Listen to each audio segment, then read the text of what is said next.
जुन्नर तालुक्यातल्या पिंपळवाडीमध्ये 9 वर्षाच्या मुलीवर लैंगिक अत्याचार करून हत्या, शेजारच्या तरुणानंच अत्याचार केल्याचा संशय।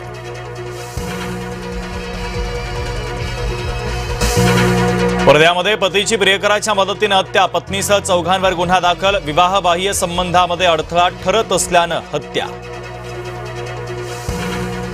वाशिमच्या मालेगावात युवक युवतीचे मृतदेह सापडले, दोघेही आठवडाभरापासून होते बेपत्ता, प्रकरणाचा पोलिसांकडून अधिकचा तपास सुरू। गोंदियामध्ये तिघांची एका तरुणाला मारहाण, एकमेकांकडे बघून हसण्यावरून झाला होता वाद, संपूर्ण घटना सीसीटीव्ही कॅमेऱ्यामध्ये चित्रित। छत्रपती संभाजीनगरमध्ये ब्लिंकिटच्या 2 आस्थापनांचे अन्न परवाने तात्काळ निलंबित, एफडीएची मोठी कारवाई, अस्वच्छतेचा ठपका। चेंबूरमधील झेप्टो सहित मुंबईतील 6 हॉटेल आणि क्लबचे परवाने निलंबित, 50 आस्थापनांना सुधारणा नोटीस। पुण्यातल्या चूल मटण हॉटेलचा अन्न परवाना निलंबित, नियमांचं उल्लंघन केल्याप्रकरणी एफडीएची कारवाई, सुधारणा होईपर्यंत व्यवसाय करण्यास मनाई। मराठा आंदोलक मनोज जरांगे पाटलांची तब्येत अचानक बिघडली, अंतरवाली सराटीमध्ये डॉक्टरांकडून तपासणी, तर 29 तारखेच्या आंदोलनावर आजाराचं सावट। बारामतीकरांचं पवार कुटुंबियांना पत्र, वाढत्या गुन्हेगारीबाबत मांडली कैफियत, दादांच्या निधनामुळे बारामती पोरकी झाल्याची भावना।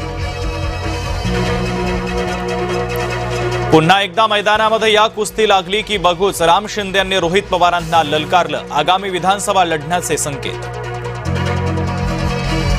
देवेंद्र फडणवीसांची महाराष्ट्राला गरज, दिल्लीला नाही, अमृता फडणवीसांचं वक्तव्य।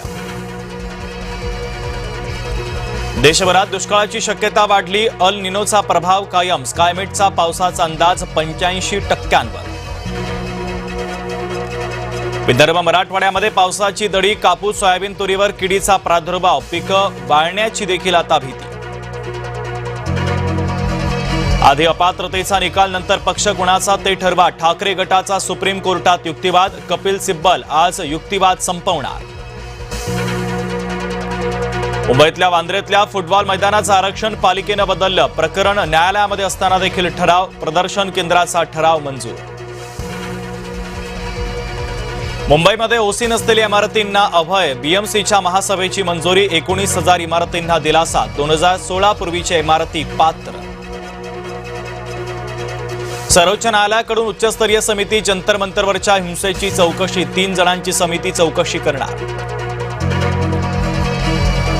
गणपतीसाठी कोकणामध्ये जाणाऱ्यांना रेल्वेची खुशखबर, विशेष फेऱ्या वाढवल्या, तर मुंबई नागपूरहून गोव्यासाठी ट्रेन। नागपूरची बुद्धिबळपटू दिव्या देशमुखला अर्जुन पुरस्कार जाहीर, नाशिकच्या विदित गुजराथीचा देखील समावेश।